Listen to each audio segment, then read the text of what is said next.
Bonjour, je m'appelle François Thibault, je suis ostéopathe et kinésiologue.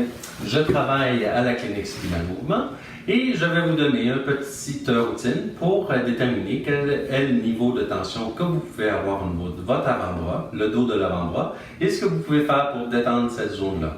On peut avoir besoin de détendre cette zone-là suite à une pathologie, une vieille tendinite qu'on traîne ou encore des mouvements répétitifs, certaines positions de travail comme le travail à l'ordinateur avec des mauvaises positions de poignet.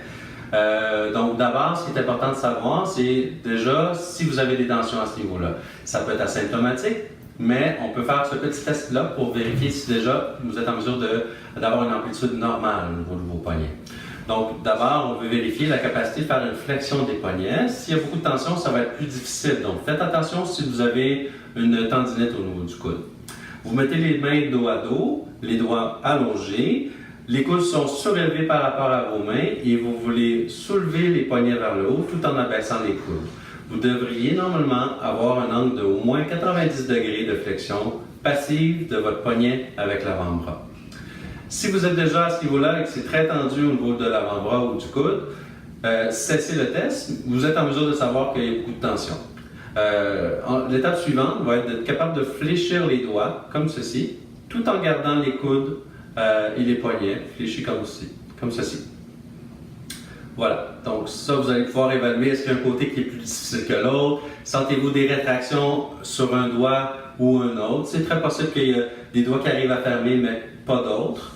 Donc ça vous permet de déterminer un peu quelle est la capacité de pouvoir faire ce mouvement-là sans gêne.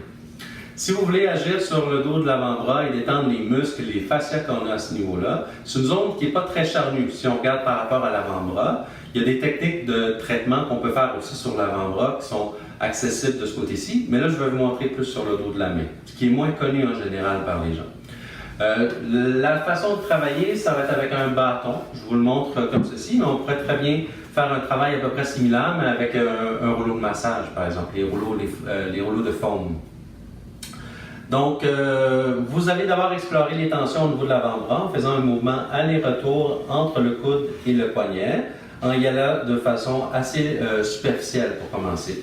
Ce mouvement alternatif vous permet de voir le niveau de tension qui pourrait être présent au niveau de l'avant-bras. Des fois, les gens peuvent présenter des tensions plus proches du poignet, d'autres plus proches du coude. Donc, enregistrez l'information pour l'instant. Aller-retour. L'étape suivante va être de commencer à faire un travail plus en profondeur au niveau des fascias. Et là, vous voulez mettre un peu plus de pression sur le bâton, tout en faisant un roulement du bâton dans le sens inverse de la direction où vous allez. Donc, dans ce cas-ci, si je m'en vais vers le coude, je fais un mouvement qui serait anti-horaire avec le bâton. Vous pouvez le faire à 2 ou 3 reprises en passant un peu plus du côté du pouce ou encore un peu plus au niveau du petit doigt. Voilà. On peut le faire dans l'autre sens aussi. Voilà. Et là, vous remarquez bien, je garde mon poignet et mes doigts en position neutre.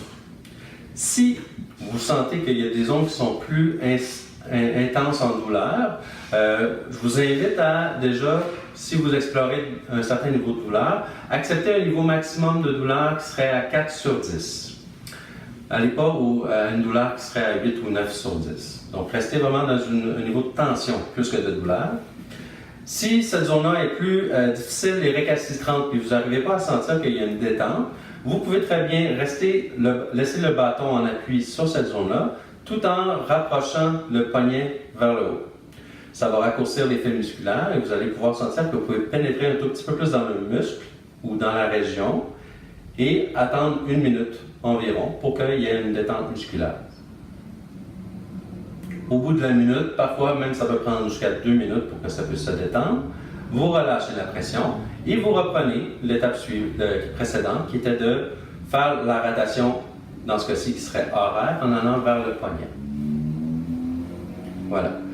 Ce que j'aime bien faire aussi, c'est de mobiliser les muscles du poignet et de la main tout en maintenant une pression sur un groupe musculaire. Donc, si vous allez au niveau de la région de l'avant-bras, vous pouvez maintenir une pression avec le bâton et faire des mouvements du poignet seul ou encore des doigts. Parce que les muscles de la main et du poignet extrinsèques à la main sont au niveau de votre avant-bras.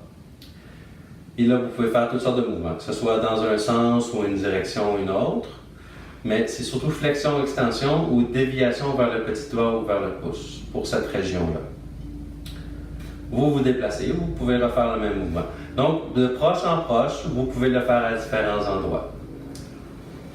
Donc, vous avez déjà fait un mouvement, vous pouvez terminer avec juste un mouvement du poignet du coude vers le poignet ou encore du poignet vers le coude pour terminer. Et voilà, jusqu'au bout. Une fois que c'est fait, vous pouvez étirer la zone parce que suite à un massage, vous avez défait les adhérences ou encore le tissu cicatriciel qui était apparent au niveau du dos de l'avant-bras et vous voulez l'étirer pour tout de suite profiter d'un allongement optimal de cette région-là. La bonne façon d'étirer l'avant-bras et non pas de fléchir le poignet avec les doigts allongés, mais plutôt de fléchir les doigts contre eux-mêmes pour former un point, d'agripper la peau et les fascias qui sont sur le dos de la main, en gardant le coude fléchi pour commencer. Vous fléchissez votre poignet comme ceci, et vous allez tout de suite sentir une tension apparaître au niveau de l'avant-bras. Vous maintenez la position pendant 30 secondes à 1 minute.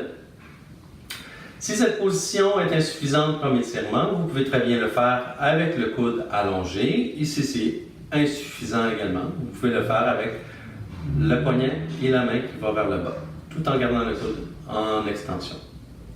Quand vous relâchez votre étirement, vous faites attention d'y aller tranquillement tout en douceur. Vous relâchez le poignet et la main.